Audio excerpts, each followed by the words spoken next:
3, 2, whenever you're ready. Welcome back to another video here on the John Doc YouTube channel. We got a new cameraman. We got Austin as the cameraman. So if he's bad, everyone, comment down below and say, Austin, you suck. But let's hope he's not bad. We're here with the Black Sheep engine, and we are doing some very nice upgrades. Some upgrades that I want to talk to you guys about because we are doing them out of necessity. And they are nice, but it is something that I feel like other people at home, they're getting faster. They're watching videos. Not saying they're getting faster because they watch our videos, but everyone's getting faster everywhere. And these are some upgrades that were like not normal for the LS stuff, but definitely more for like the race stuff. So before, as you guys know, we were on factory Melling style oil pump. So GM factory location, which was an upgraded pump, was a Melling 10355 was the part number. It did really good. We had like 65 pounds of oil pressure when we were like idling around on some good oil. We dropped 10 pounds of oil pressure when the oil got a little bit milky. That's what happens with methanol. You know, it is what it is, but we just live with it. We change oil a lot. We're doing some things to aid in that, so we don't change oil as much. We switched oil. We're putting a heating element in our oil pan. And one thing that we did notice was the downside to that factory oil pump was it didn't make a bunch of oil pressure like some oil pumps, you know, aftermarket external oil pumps will make like 100 pounds of oil pressure. And then they'll just hold steady, where the LS was like 60, and then if we'd leave real hard, if we go sub 104 in the 60 foot, you'd see a drop in oil pressure, and then it would try to come back, and then up top, the oil pressure would just kind of go crazy. So the oil pump, Ben, what do you say, it just couldn't hang? It was just... The stock oil pump is like a rotor style pump, so meaning it's like got a round thing, and then it's like got the star thing inside of it, and those things over a certain amount of RPM, when you're trying to move that much volume, they just cavitate. Yep. Cavitate is essentially they just like punch the oil and the air gets in the oil, and it's not doing what it's supposed to. You just want to flow a bunch of oil. So what we have here is we have an Aviade external oil pump, and we opted for the option to have the fuel pump drive off the back. So we're still going to have only one belt, and it's going to do everything. So some bonuses with this is more oil pressure. Williams Fab out of California, Mickey, I've been dealing with him. He made this absolutely awesome oil pan. Let me grab it right here. Look at this thing. Sweet. I think I've showed it in a couple other videos. It's got a nice windage tray on there. It's got a baffle, it's got a trap door, and then as you can see back here, this little bar back there, that's your oil pickup, and then you just a 12 O-ring fitting to go in there. And this thing is the cat's meow. This thing's sweet. So the combination of the two, yeah, I mean, this thing is gonna rock and roll. There's the Moroso oil pan we did have on there before. So as you can see, it looks a little bit, pretty similar. A little bit shorter in the sump area, and that's just because we didn't really need it as deep. But this is definitely a huge upgrade, and I think we're gonna see better performance out of it. Not gonna have to worry about oil pressure. We really never had any bearing issues before, but we were getting to the point where if it keeps happening over and over, it might end up being an issue, and we're gonna eliminate this. So this thing's pretty sweet, and it's also nice to have the fuel pump drive off the back, and we'll be good to go. It came with a belt, the Aviade pump, everything's good. Oil pan, I mean, this thing is sweet. I'm very excited about it. Chris is still a big fan of the factory Melling oil pump. Chris, what do you think about all the external oil pump stuff? The external oil pump, I get tired of having to program it and stuff. So the USB link. You have to plug in with a USB, and you have to tell it how much oil pressure you want to make. It's got a driver in there. It's on WinPep 12. What else, Ben? You gotta change the chip. You gotta change the chip. Oh yeah, it's got a bully dog in there too. It's like with the old diesel, you could stack them and make more oil pressure. It's a lot like an MSD, rev limiter. It's got little chipsets you can put in there, and what chipset you put in there is what RPM it makes the oil. Yeah, see, it's like you're a little bit low on oil pressure. Like you got a bearing failure, well, you can just take it out and put like the max RPM chip in there, and all the oil pressure. This is failed. But Ben's staring at this thing like he's pissed because the belt's tight as hell. I don't know if you guys have been paying attention while we've been talking this clip, but Ben's been fighting the shit out of this belt. That's a tight ass belt. It's just not long enough. This is flat out like it needs to be like a the leaf can change so that can move there. So I don't know if that's like would be. Let's see. You put it on there and swing it out. If it was like that. Also, we don't believe in engine stands here. We just hang everything from a hoist nowadays.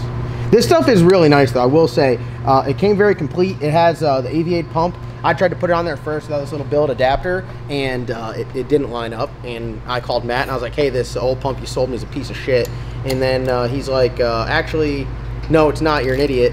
And I found the billet piece, and we're good to go. Hey, film this old man in this Fox body. He comes here all the time. I have no idea what he wants. That's it. You need a race car built? No, I got a problem. I think it's my flywheel or starter one. I can't get a mess up. We do all the GM stuff. So you could say I'm not a Ford guy. Okay, I gotta wait for this thing here to go. Only way I can get my license back.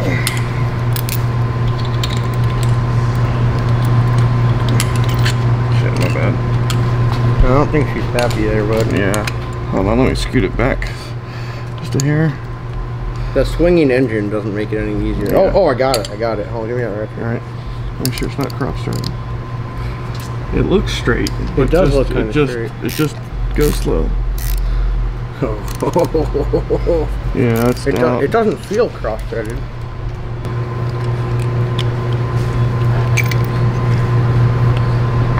Folks at home, this is like the behind. It's like the behind the scenes I generally don't always show. That feels. You got it. You think? Take off with it. You think that's it? I don't know. I don't think that's it, man. Yeah, it's not. That's fucked. We just need a longer belt.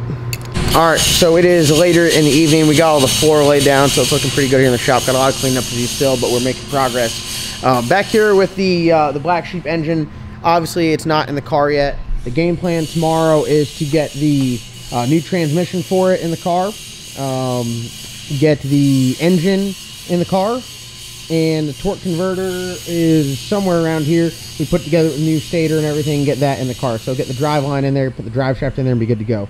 The reason why we don't have the engine in the car right now is running down and forward facing header. This is just a mock-up header, and as you can see here, we had to modify the bracket. So the bracket, ideally, go right on there, be good to go. That is not the case. Running down and forward facing headers, we were running some issues. This fitting right here for the oil feed was way too close. There was no way to get the fitting on there, and everything was just up too high.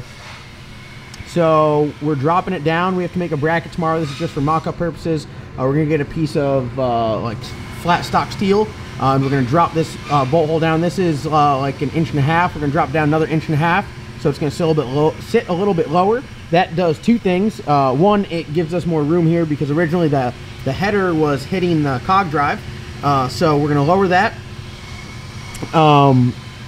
We're going to gain a little more clearance for all of our fittings in here, which is good. But the one downside is this secondary bracket down here. We're gonna have to probably like weld something off the oil pan, some sort of bracket. So quick deadline, we're looking to test this Thursday in Orlando, so it's not ideal, but yeah, that's kind of what we have to do to make it work. So you get to a point when you're in these cars that are heavily modified like this, that there's really no like there's no bolt-on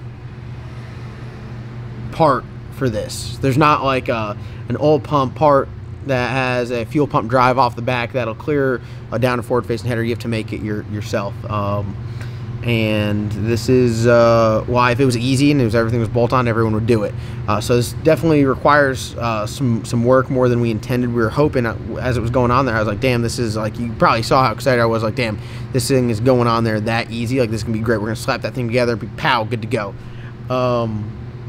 Not the case. So one thing that we do have to we're running into an issue with is obviously we have to go to a shorter belt, and it's gonna be tough to tension it. So we're hoping by going down, it's gonna give us a little more room that we can tension everything and get the belt on there correctly, because it's our oil pump and it's our fuel pump. So we need to make sure that thing is A1 and where it needs to be. So that's our game plan for tomorrow. If we can get that done and get that knocked out, I think that'd be great.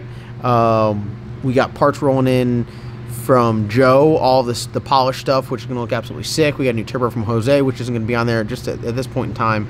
But we've got a bunch of really nice parts. So I'd say if we can end the day tomorrow with the engine, transmission, converter, drive shaft, and possibly even put the intake on the car and get it in there, I think that'd be great.